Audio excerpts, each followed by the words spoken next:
Cup శనగపిండితో 1 kilo Mysore పాక్ని ఇంట్లోనే చాలా ఈజీగా ఎలా తయారు చేసుకోవాలో చూపిస్తాను. నేను చెప్పిన కొలతలతో ఈ మైసూర్ పాక్ తయారు చేసినట్టయితే మొదటిసారి ఈ స్వీట్ని ట్రై చేసే వాళ్ళకైనా చాలా చక్కగా కుదురుతుంది.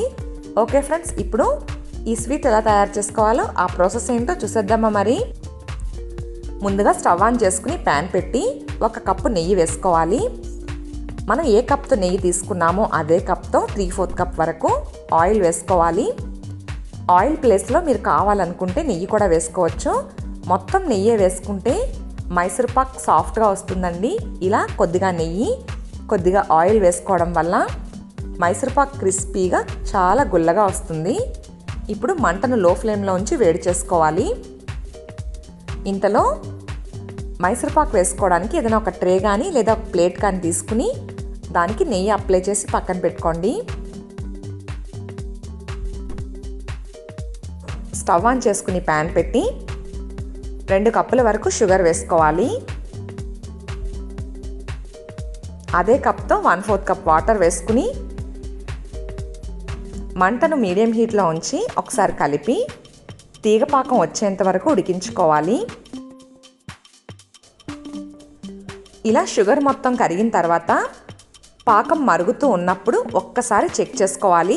పాకాన్ని ఎక్కువసేపు మరిగించకూడదు.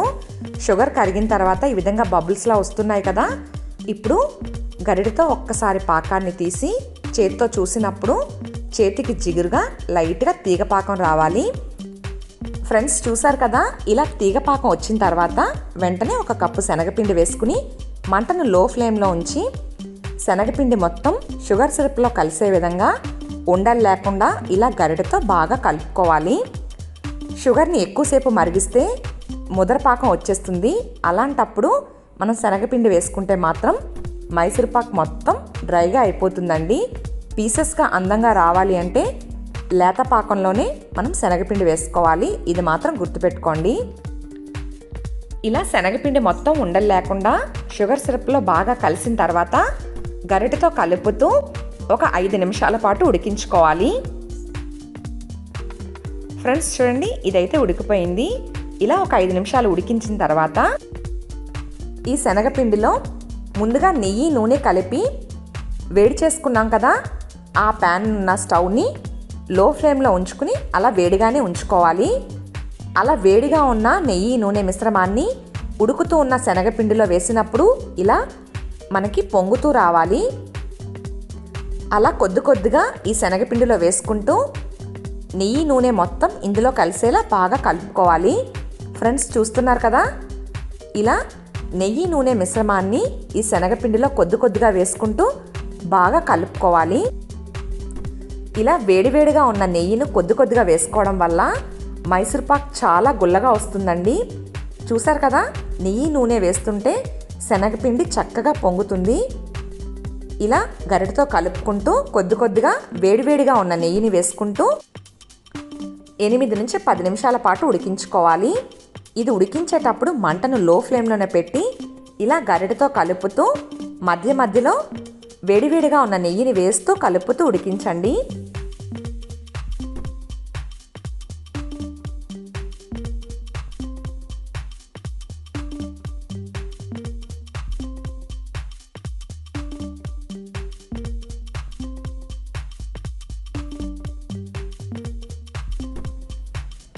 ఫ్రెండ్స్ చూడండి, ఇదైతే బాగా ఉడికిపోయింది.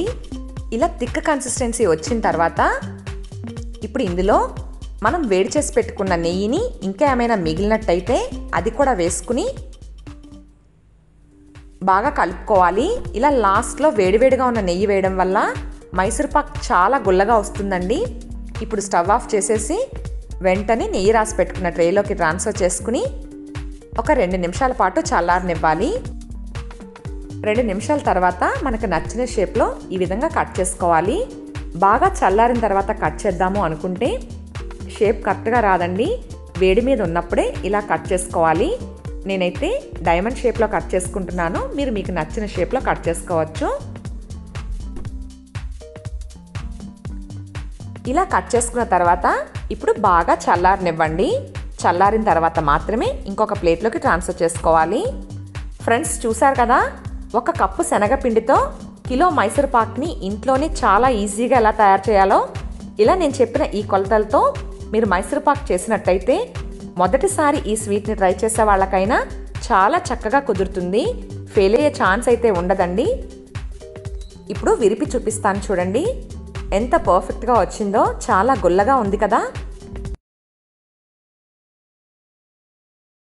స్వీట్ షాప్ స్టైల్లో స్పెషల్ మిక్చర్ తక్కువ ఖర్చుతో టేస్టీగా ఇంకా ఈజీగా ఇంట్లోనే ఎలా తయారు చేసుకోవాలో చేసి చూపిస్తాను. నేను చెప్పిన ప్రాసెస్లో మీరు ఈ మిక్చర్ కనుక తయారు చేసినట్టయితే తక్కువ ఆయిల్ని పీల్చుకోవడం వల్ల ఎక్కువ రోజులు నిల్వ చేసుకోవచ్చు. ఈ మిక్చర్ మొదటిసారి ట్రై చేసే వాళ్ళకైనా ఫెయిల్ అయ్యే ఛాన్స్ ఉండదండి, పక్కాగా కుదురుతుంది. ఓకే ఫ్రెండ్స్, ఇప్పుడు ప్రాసెస్లోకి వెళ్ళిపోదాం. ఒక మిక్సింగ్ బౌల్ తీసుకుని ఏదైనా మెజరింగ్ గ్లాస్తో 2 గ్లాసుల శనగపిండి తీసుకోండి. నేను ఈ గ్లాస్తో 2 గ్లాసుల పిండి తీసుకున్నాను. శనగపిండి చేత్తో చూసినప్పుడు బాగా మెత్తగా ఉండాలి. గరుకుదనం కనుక ఉన్నట్టయితే ఒకసారి జల్లించి తీసుకోండి. నేను శనగపిండి ఇంట్లోనే తయారు చేశానండి. బయట కొన్న పిండి తీసుకుంటే ఒక్కొక్కసారి మొక్కజొన్న పిండి కలిసే అవకాశం ఉంటుంది. అలాంటి పిండితో మనం ఏ రెసిపీ చేసుకున్నా అవి గట్టిగా వచ్చేస్తాయి. మీకు వీలైతే ఇంట్లో తయారు చేసిన శనగపిండిని తీసుకోండి. ఇప్పుడు మనం ఏ గ్లాస్తో శనగపిండి కొలుచుకున్నామో అదే గ్లాస్తో 1/2 గ్లాస్ వరకు బాగా మెత్తగా ఉన్న బియ్యపిండి వేసుకోవాలి. బియ్యపిండి ఎక్కువైతే మిక్చర్ గట్టిగా వచ్చేస్తుంది. ఈ కొలత అయితే సరిపోతుంది. ఇప్పుడు ఇందులో 1/2 స్పూన్ కారం వేసుకోండి. అలాగే 1/4 స్పూన్ పసుపు వేసి 1/2 స్పూన్ సాల్ట్ వేసుకోవాలి. సాల్ట్ ఎక్కువగా వేయకూడదు. మిక్చర్ కలుపుకునేటప్పుడు లాస్ట్లో వేసుకుంటాం కనుక ఇందులో కొద్దిగా వేస్తే సరిపోతుందండి. ఇప్పుడు ఇవన్నీ కలిసేలా చేత్తో బాగా కలుపుకుని కొద్దిగా వాటర్ వేసుకుంటూ మీకు వీలైనంత గట్టిగా పిండి కలుపుకోవాలి. ఫ్రెండ్స్ చూడండి, ఇలా మీకు వీలైనంత గట్టిగా పిండి కలుపుకోవాలి. పిండి పలచగా ఉన్నట్టయితే ఎక్కువ ఆయిల్ని పీల్చుకుని మిక్చర్ తొందరగా మెత్తబడిపోతుంది. ఇలా నేను వీడియోలో చూపించిన విధంగా ఈ కన్సిస్టెన్సీలో పిండిని గట్టిగా కలుపుకున్నట్టయితే తక్కువ ఆయిల్ని పీల్చుకుని ఎక్కువ రోజులు కరకరలాడుతూ క్రిస్పీగా ఉంటుంది. ఇలా కలుపుకున్న పిండిని ఇప్పుడు 3 భాగాలుగా చేసుకోవాలి.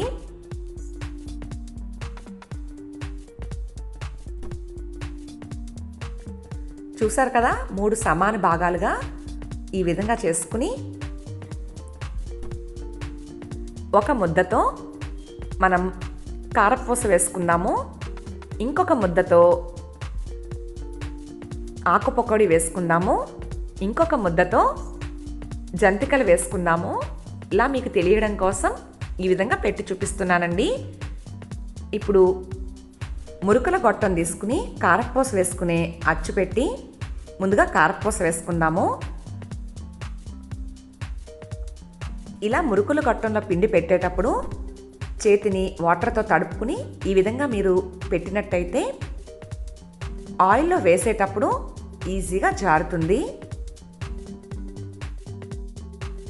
కారపూస వేసుకోవడం కోసం డీప్ ఫ్రైకి సరిపడా ఆయిల్ పెట్టి ఆయిల్ బాగా కాగిన తర్వాత ఈ విధంగా ఆయిల్లో సరిపడినంత కారపూసను చుట్టుకోవాలి. కారపూస చుట్టేటప్పుడు ఒక్కొక్కసారి ఆయిల్ పైకి పొంగుతుందండి. ఈ విధంగా వేసేటప్పుడు మంటను లో ఫ్లేమ్లో పెట్టుకోండి. వేసిన తర్వాత హై ఫ్లేమ్లో పెట్టి కాస్త వేగిన తర్వాత మాత్రమే రెండో వైపుకి టర్న్ చేసుకోవాలి.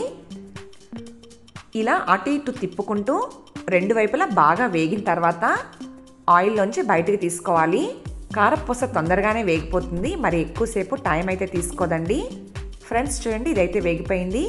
ఆయిల్లోంచి బయటికి తీసుకుని ఆయిల్ అంతా వాడిన తర్వాత ఒక ప్లేట్లో వేసుకోవాలి. మిగిలిన పిండితో కూడా కారపూస వేసుకుని ఒక ప్లేట్లోకి తీసుకుందాం.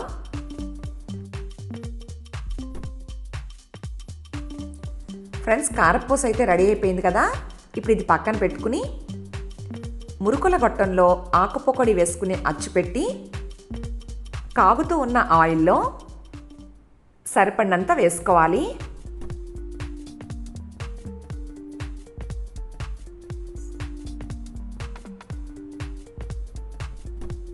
ఇలా వేసిన తర్వాత కాసేపు వేగనివ్వండి. వేగిన తర్వాత మాత్రమే రెండో వైపుకి తిప్పుకోవాలి. ఇలా అటు ఇటు తిప్పుతూ బాగా వేగిన తర్వాత ఆయిల్లోంచి బయటికి తీసుకుని ఆయిల్ అంతా వాడిన తర్వాత ఒక ప్లేట్లో వేసుకోండి. ఇదే విధంగా మిగిలిన పిండితో కూడా తయారు చేసుకుని ప్లేట్లోకి తీసి పక్కన పెట్టుకోవాలి. ఇప్పుడు జంతికలు వేసుకునే అచ్చు పెట్టుకుని మిగిలిన పిండితో జంతికల్లా కాకుండా నేను వీడియోలో చూపించిన విధంగా ఇలా కొమ్ముల్లా వేసుకోవాలి. ఫ్రెండ్స్ చూశారు కదా, ఇలా పొడవుగా కొమ్ముల్లా వేసుకోండి. ఇలా ఆయిల్లో సరిపడినన్ని వేసుకున్న తర్వాత వీటిని కాసేపు వేగనివ్వాలి. ఇవి కాస్త వేగిన తర్వాత అటు ఇటు గరిటెతో తిప్పుకుంటూ గోల్డెన్ కలర్ వచ్చేంత వరకు బాగా వేయించుకోవాలి. ఫ్రెండ్స్ చూడండి, ఇవైతే వేగిపోయాయి కదా. ఇలా బాగా వేగిన తర్వాత ఒక స్ట్రైనర్లోకి తీసుకుని ఆయిల్ అంతా వాడిన తర్వాత ప్లేట్లో వేసుకోవాలి. ఇదే విధంగా మిగిలిన పిండితో కూడా కొమ్ములు వేసుకోండి. ఫ్రెండ్స్ మనం కలుపుకున్న పిండితో ఇలా 3 రకాలైతే తయారు చేసుకున్నాం కదా. ఇప్పుడు బూందీ వేసుకోవడం కోసం అదే గిన్నెలో ఇంకొక హాఫ్ గ్లాస్ వరకు శనగపిండి వేసుకుని 1/4 స్పూన్ సాల్ట్ వేసుకోవాలి. అలాగే చిటికెడు బేకింగ్ సోడా వేయండి. బేకింగ్ సోడా చిటికెడే వేసుకోవాలి, ఎక్కువ మాత్రం వేయకూడదు. సోడా వేయడం వల్ల బూందీ రౌండ్గా అందంగా వస్తుంది. ఇప్పుడు కొద్దిగా వాటర్ వేసుకుంటూ పిండిని మరీ పలచగా కాకుండా అలానే మరీ థిక్గా కాకుండా ఇలా ఈ కన్సిస్టెన్సీలో ఎక్కడ ఉండలు లేకుండా బాగా కలుపుకోవాలి. ఫ్రెండ్స్ చూడండి, ఇలా పిండి కన్సిస్టెన్సీ ఈ విధంగా ఉండాలి. మరీ పలచగా ఉండకూడదు, అలానే మరీ థిక్గా ఉండకూడదు. ఈ విధంగా బాగా కలిపిన తర్వాత ఇప్పుడు కాగుతున్న ఆయిల్లో బూందీ చట్రం తీసుకుని కొద్దిగా పిండి వేసి కడాయి పైన ఇలా కొంచెం ప్రెస్ చేసినట్టయితే బూందీ చక్కగా పడుతుంది. ఫ్రెండ్స్ చూసారు కదా, ఇలా ఆయిల్లో సరిపడినంత బూందీ వేసుకుని అటు ఇటు కలుపుకుంటూ గోల్డెన్ కలర్ వచ్చేంత వరకు వేయించుకోవాలి. బూందీ తొందరగానే వేగిపోతుందండి. మరీ ఎక్కువసేపు ఆయిల్లో ఉంచితే కలర్ మారిపోతుంది. ఇలా ఈ విధంగా వేగిన తర్వాత ఒక స్ట్రైనర్లోకి తీసుకుని ఆయిల్ అంతా వాడిన తర్వాత ఒక ప్లేట్లో వేసుకోండి. ఇదే విధంగా మిగిలిన పిండితో కూడా బూందీ తయారు చేసుకుని ఇలా ప్లేట్లోకి తీసుకోండి. ఇప్పుడు వీటన్నింటినీ కొంచెం పెద్ద సైజ్ గిన్నెలో వేసుకోవాలి. ఒక బేషన్ కానీ లేదా కొంచెం పెద్ద సైజులో ఉండే పళ్ళెం కానీ తీసుకుని మనం తయారు చేసుకున్న ఆకు పకోడీ వేసి లైట్గా క్రష్ చేయండి. ఇప్పుడు కొమ్ములు కూడా వేసుకుని వీటిని కూడా క్రష్ చేసుకోవాలి. అలాగే కారపూస వేసి లైట్గా క్రష్ చేయండి. ఇప్పుడు బూందీ కూడా వేసుకోవాలి. మిక్చర్ అంటే ఇలా చాలా రకాలు ఉంటాయి కదా, అన్నింటినీ విడివిడిగా చూపించాలి అంటే వీడియో లెంత్ పెరిగిపోతుందండి. అందుకోసం ఇలా ఒక్కదానిలోనే వేస్తున్నాను. ఇప్పుడు కాగుతూ ఉన్న ఈ ఆయిల్లో 1 కప్పు కార్న్ఫ్లెక్స్ వేసుకుని గరిటెతో అటు ఇటు కలుపుకుంటూ ఇవి బాగా వేగిన తర్వాత ఆయిల్లోంచి బయటికి తీసుకుని కాస్త పక్కగా పెట్టుకున్నట్టయితే ఇందులో ఉండే ఎక్స్ట్రా ఆయిల్ అంతా బయటకు వచ్చేస్తుంది. ఆ తర్వాత మిక్చర్లో వేసుకోవాలి.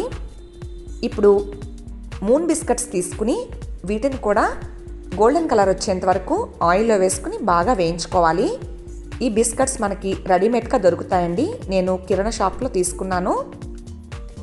ఫ్రెండ్స్ చూసారు కదా, ఇలా ఇవి గోల్డెన్ కలర్ వచ్చి బాగా వేగిన తర్వాత ఒక స్ట్రైనర్లోకి తీసుకుని ఆయిల్ బాగా వాడిన తర్వాత మాత్రమే ఇందులో వేసుకోవాలి. ఇప్పుడు 1 కప్పు పల్లీలు తీసుకుని వీటిని వేయించుకోవడం కోసం ఆయిల్లో స్ట్రైనర్ పెట్టి ఇలా పల్లీలు వేసి వేయిస్తే ఆయిల్ నుంచి బయటకు తీసుకునేటప్పుడు మన పని తేలికగా అయిపోతుంది. ఫ్రెండ్స్ చూడండి, ఇలా గరిటెతో కలుపుకుంటూ ఇవి బాగా వేగిన తర్వాత ఆయిల్ నుంచి బయటకు తీసుకుని ఆయిల్ అంతా వాడిన తర్వాత మాత్రమే గిన్నెలో వేసుకోండి. ఇప్పుడు పుట్నాల పప్పు వేయించుకోవడం కోసం ఆయిల్లో స్ట్రైనర్ పెట్టి 1 కప్ వరకు పుట్నాల పప్పు వేసి దోరగా వేయించండి. ఇది బాగా వేగిన తర్వాత ఆయిల్ నుంచి బయటకు తీసుకుని టిష్యూ పేపర్ వేసుకున్న ప్లేట్లో వేసుకోండి. అలా చేస్తే ఇందులో ఉండే ఎక్స్ట్రా ఆయిల్ అంతా పేపర్ పీల్చుకుంటుంది. ఇప్పుడు ఈ ఆయిల్లో మళ్ళీ స్ట్రైనర్ పెట్టుకుని అటుకులు వేసుకుని వేయించుకోవాలి. అటుకులు వేయించేటప్పుడు డైరెక్ట్గా ఆయిల్లో వేసుకుంటే తీసేటప్పుడు కొంచెం కష్టంగా ఉంటుందండి.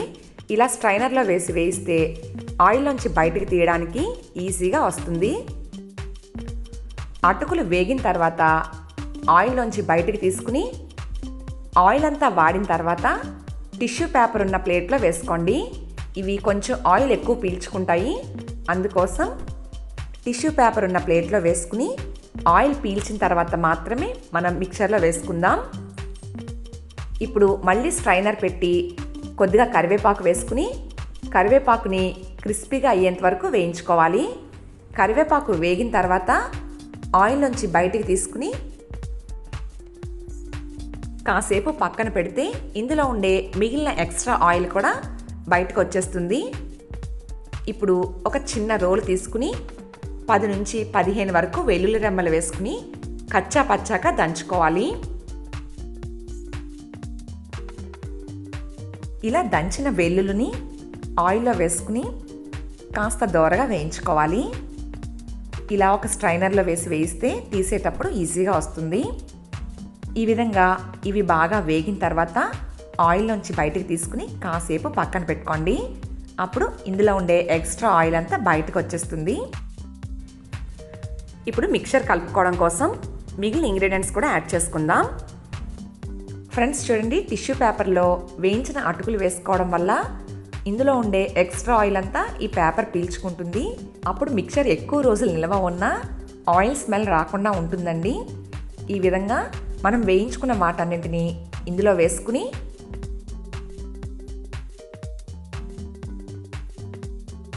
వన్ టేబుల్ స్పూన్ కారం వేసుకోవాలి. అలాగే కొద్దిగా సాల్ట్ వేసుకోవాలి. సాల్ట్ వేసేటప్పుడు చూసి వేసుకోండి. ముందు పిండి కలిపేటప్పుడు వేసుకున్నాం కనుక ఇప్పుడు కొంచెం మాత్రమే వేసుకుని ఇవన్నీ కలిసేలా 2 చేతులతో బాగా కలుపుకోవాలి. ఫ్రెండ్స్ చూడండి, స్పెషల్ మిక్చర్ అయితే రెడీ అయిపోయింది. చూడడానికి అచ్చంగా స్వీట్ షాప్లో కొన్న మిక్చర్లానే ఉంది కదా. టేస్ట్ కూడా చాలా బాగుంటుంది. ఇది చల్లారిన తర్వాత గాలి వెళ్ళని డబ్బాలో వేసుకుని స్టోర్ చేసుకుంటే 15 నుంచి 20 రోజుల వరకు కరకరలాడుతూ చాలా రుచిగా ఉంటుంది. ఫ్రెండ్స్ చూసారు కదా, స్వీట్ షాప్లో దొరికే స్పెషల్ మిక్చర్ మన ఇంట్లోనే తక్కువ ఖర్చుతో ఈజీగా ఎలా తయారు చేసుకోవాలో ఇలా నేను చెప్పిన ప్రాసెస్లో మీరు తప్పకుండా ట్రై చేసి ఎలా వచ్చిందో మీ విలువైన కామెంట్ని నా కామెంట్ బాక్స్లో తెలియచేయడం మర్చిపోవద్దు. పక్కా కొలతలతో రవ్వ లడ్డు ఎలా తయారు చేసుకోవాలో చేసి చూపిస్తాను. నేను చెప్పిన కొలతలతో మీరు ఈ లడ్డు తయారు చేస్తే మొదటిసారి ట్రై చేసే వాళ్ళకైనా చక్కగా కుదురుతుంది. ఓకే ఫ్రెండ్స్, ఇప్పుడు సూపర్ సాఫ్ట్గా ఎంతో రుచిగా ఉండే ఈ రవ్వ లడ్డు తయారు చేసుకోవడం కోసం ముందుగా స్టవ్ ఆన్ చేసుకుని ప్యాన్ పెట్టి ప్యాన్ కాస్త వేడిగా అయిన తర్వాత 2 టేబుల్ స్పూన్స్ వరకు నెయ్యి వేసుకోండి. నెయ్యి కొంచెం ఎక్కువ వేసుకుంటేనే లడ్డు టేస్ట్ బాగుంటుంది. నెయ్యి కాస్త కరిగిన తర్వాత జీడిపప్పు వేసి వేయించుకోవాలి. జీడిపప్పుని పలుకులుగా వేసేదానికంటే ఇలా నేను వీడియోలో చూపించిన విధంగా చిన్న చిన్న ముక్కలుగా కట్ చేసుకుంటే లడ్డు తినేటప్పుడు మధ్య మధ్యలో తగులుతూ టేస్ట్ చాలా బాగుంటుంది. జీడిపప్పు వేగిన తర్వాత ఇప్పుడు కిస్మిస్ వేసుకుని వేయించుకోవాలి. ఇలా ఇవి బాగా వేగిన తర్వాత ఒక బౌల్లోకి తీసుకుని పక్కన పెట్టుకోవాలి.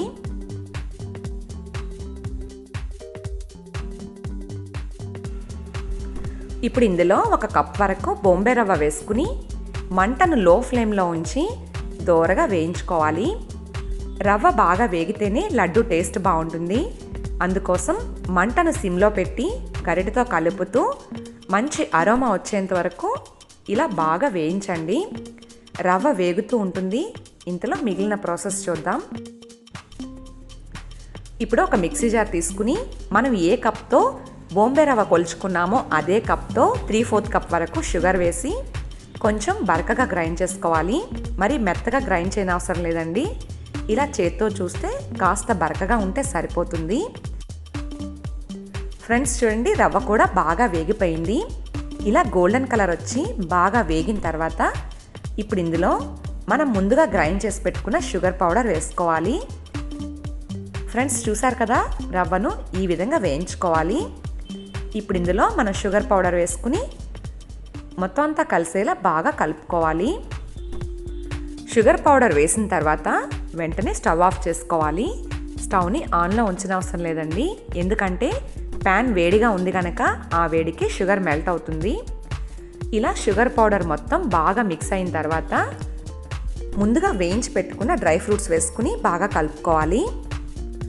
అలాగే ఫ్లేవర్ కోసం హాఫ్ స్పూన్ ఇలాచీ పొడి వేసుకుని ఇంకొకసారి కలుపుకోవాలి. రవ్వ లడ్డు చేసేటప్పుడు రవ్వ కొంచెం వేడిగా ఉన్నప్పుడే లడ్డు చుట్టుకోవాలండి. బాగా చల్లారితే మాత్రం పొడి పొడిగా అయిపోతుంది. లడ్డు తయారు చేసుకోవడానికి కాచి చల్లార్చి పెట్టుకున్న పాలను కొద్ది కొద్దిగా వేసుకుంటూ గరిటెతో బాగా కలుపుకోవాలి. ఇలా కలపడం వల్ల పాలను రవ్వ బాగా అబ్జార్బ్ చేసి మనకి ముద్దలా తయారవుతుంది. ఈ రవ్వ లడ్డు తయారు చేసుకోవడానికి పాలు మరి ఎక్కువేమీ పడవండి. మీరు కావాలనుకుంటే పాలు ప్లేస్లో నెయ్యి కూడా వేసుకోవచ్చు. నేనైతే పాలతోనే చేస్తున్నాను. చూసారు కదా, ఇలా కలిపిన తర్వాత అవసరం మేరకు మళ్ళీ ఇంకొంచెం పాలు వేసుకుని కలుపుకుంటున్నాను. ఇలా మీరు పాలు వేసేటప్పుడు ఒకేసారి కాకుండా అవసరం మేరకు కొద్ది కొద్దిగా పాలను మాత్రమే వేస్తూ ఈ విధంగా ముద్దలా తయారు చేసుకోవాలి. ఇప్పుడు మనకు నచ్చిన సైజులో లడ్డూలు తయారు చేసుకోవడమే. రవ్వ కొంచెం వేడిగా ఉంటుందండి. లడ్డు చుట్టుకునేటప్పుడు కొంచెం జాగ్రత్తగా చుట్టుకోవాలి. చల్లారిన తర్వాత చూడదాము అనుకుంటే మాత్రం రవ్వ అంతా పొడి పొడిగా అయిపోతుంది. ఇలా రవ్వ కాస్త వేడిగా ఉన్నప్పుడే మనకు నచ్చిన సైజులో లడ్డూలు తయారు చేసుకుని ఒక ప్లేట్లోకి తీసుకోవడమే. ఫ్రెండ్స్ చూడండి, ఎంతో రుచిగా ఉండే రవ్వ లడ్డు రెడీ అయిపోయింది. ఈ లడ్డూలు తయారు చేసుకోవడానికి నేను ఒక చిన్న గ్లాస్లో 1/4 పాలు మాత్రమే వాడాను. ఎక్కువ పాలు కూడా వేసుకోలేదండి. లడ్డు అయితే మాత్రం టేస్ట్ చాలా బాగుంటుంది.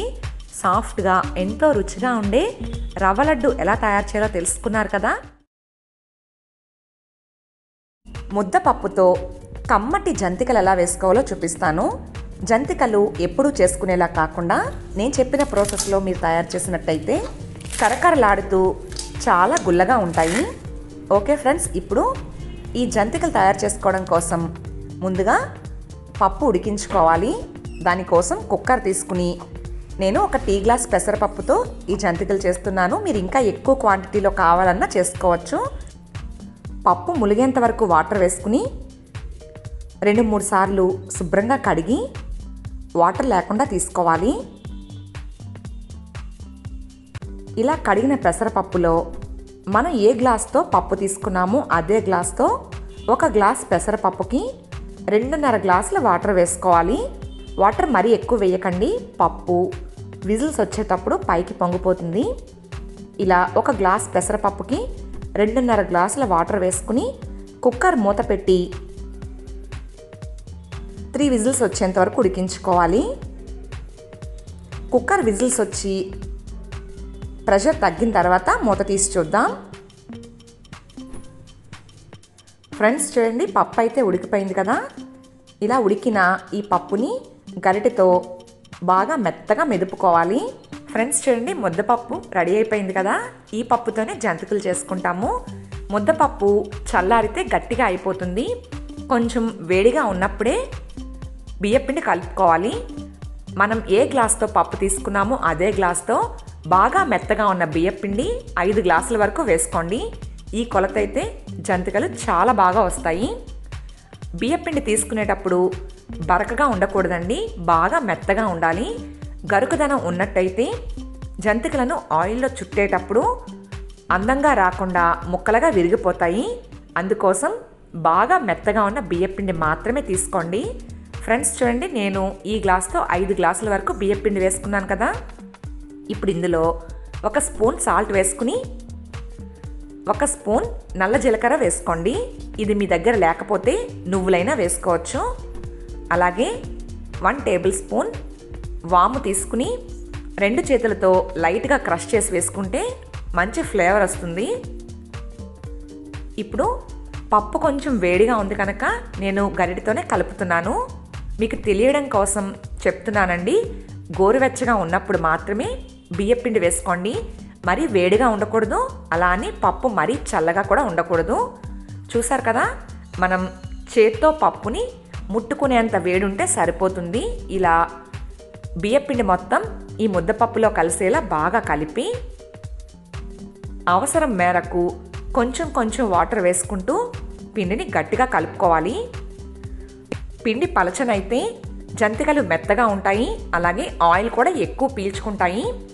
ఇలా అవసరం మేరకు కొద్ది కొద్దిగా వాటర్ వేసుకుంటూ మీకు వీలైనంత గట్టిగా పిండి కలుపుకోండి. నేను కుక్కర్లో చిన్న గ్లాస్ పప్పునే ఉడికించుకున్నాను కనుక పిండిని ఇందులోనే కలిపేస్తున్నాను. మీరు ఎక్కువ క్వాంటిటీలో తీసుకుంటే వేరే ఒక పళ్ళెంలో కలుపుకోండి. ఫ్రెండ్స్ చూసారు కదా, ఇలా మీకు వీలైనంత గట్టిగా పిండిని కలుపుకోవాలి. ఇలా కలిపితేనే జంతికలు ఆయిల్ పీల్చకుండా గుల్లగా వస్తాయి. మురుకుల గొట్టంలో జంతికలు వేసుకునే అచ్చు పెట్టి చేతిని వాటర్తో తడుపుకుని మనం కలిపి పెట్టుకున్న పిండిని ఇందులో సరిపడినంతగా పెట్టుకోవాలి.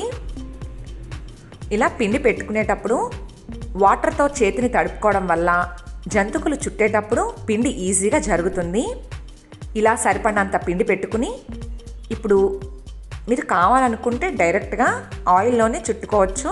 లేదు చిన్న చిన్న జంతికలు కావాలి అనుకుంటే మీ దగ్గర ఇలాంటి చిన్న చిన్న ప్లేట్స్ కానీ లేదా ఒక ప్లాస్టిక్ కవర్ కానీ తీసుకుని మీకు నచ్చిన సైజులో ఈ విధంగా జంతికలు చుట్టుకోండి.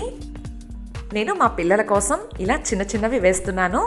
మీరు కావాలి అనుకుంటే ఆయిల్లో డైరెక్ట్గా పెద్ద సైజు జంతికగా వేసుకోవచ్చు.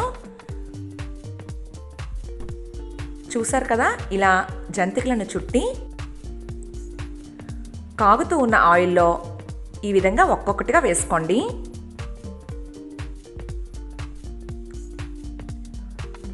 ఆయిల్లో వేసిన తర్వాత వెంటనే కదపకూడదు. కాస్త వేగిన తర్వాత మాత్రమే రెండో వైపుకి టర్న్ చేసుకోవాలి. ఇలా గరిటెతో అటు ఇటు తిప్పుకుంటూ రెండు వైపులా బాగా వేయించుకోవాలి. ఇది వేయించేటప్పుడు మంటను మీడియం టు హై ఫ్లేమ్లోనే పెట్టుకోండి. లో ఫ్లేమ్లో పెడితే జంతికలు ఆయిల్ ఎక్కువ పీల్చుకుంటాయి. ఇలా జంతికలు గోల్డెన్ కలర్ వచ్చి బాగా వేగిన తర్వాత ఇప్పుడు వీటిని ఆయిల్లోంచి బయటికి తీసుకుని కాస్త పక్కగా పెట్టుకుంటే ఇందులో ఉండే ఎక్స్ట్రా ఆయిల్ అంతా బయటకు వచ్చేస్తుంది. ఇప్పుడు టిష్యూ పేపర్ వేసుకుని ఒక ప్లేట్లో వేసుకోండి. ఇదే విధంగా మిగిలిన పిండితో జంతికలన్నీ వేసి ఇలా ఒక బౌల్లోకి తీసుకుని బాగా చల్లారిన తర్వాత గాలి వెళ్ళని డబ్బాలో వేసుకుని స్టోర్ చేసుకుంటే 15 నుంచి 20 రోజులైనా ఇవి కరకరలాడుతూ చాలా బాగుంటాయి. ఫ్రెండ్స్ చూసారు కదా, ముద్దపప్పుతో కమ్మటి జంతికలను ఎలా తయారు చేసుకోవాలో. ఇవి కరకరలాడుతూ చాలా గుల్లగా ఉంటాయి, అలాగే ఆయిల్ కూడా తక్కువ పీల్చుకుంటాయండి. నేను చెప్పిన ప్రాసెస్లో ఒకసారి మీరు తప్పకుండా ట్రై చేసి ఎలా వచ్చాయో మీ విలువైన కామెంట్ని నా కామెంట్ బాక్స్లో తెలియచేయడం మర్చిపోవద్దు. అలాగే మీలో ఎవరైనా ఇలా ముద్దపప్పుతో జంతికలను ఎప్పుడైనా ట్రై చేసినా లేదా టేస్ట్ చేసినా నాకు కామెంట్లో తెలియచేయండి. Thanks for watching. Please like, share, comment and subscribe to my channel.